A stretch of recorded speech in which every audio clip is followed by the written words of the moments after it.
84 सम्म त्यसो भए राज संस्था फर्किने सम्भावना कति छ गुरु? टक्कै अन्तिममा त्यहाँसम्म कुर्नै पर्दैन, त्यहाँभन्दा अगाडि नै फर्किन्छ? फर्किन्छ, चाँडै नै फर्किन्छ।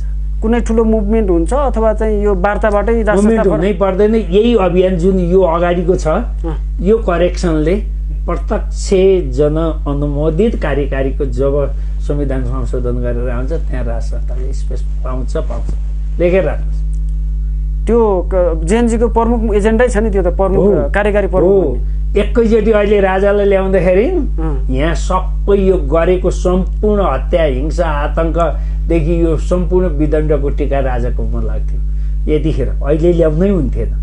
जेएनजीले जे गरेको छ, बालेनले जे गरेको छ, राज्यले जे, अहिलेको मुभमेन्टले जे गरेको छ, असाध्यै रिजर्भ राखिदिएको छ। त्यो असाध्यै सराहनीय छ, बुद्धिमान तरिकाले गरेको छ, बुद्धिमान तरिकाले गरेको छ। र मैले यो अति गोप्य कुरो अहिले एक्सपोज गर्नु हुन्थ्यो कि हुन्थेन थाहा छैन, अलग अर्थ नलागोस्, तर यो अति गोप्य चिज, त्यो चिजलाई सुरक्षित राख्नुपर्छ है, अहिले विवादमा ल्याउनु हुँदैन। र सम्पूर्ण यो अपराधको टीका जति राजनीतिले त्यहाँ लगाइदिन्थ्यो।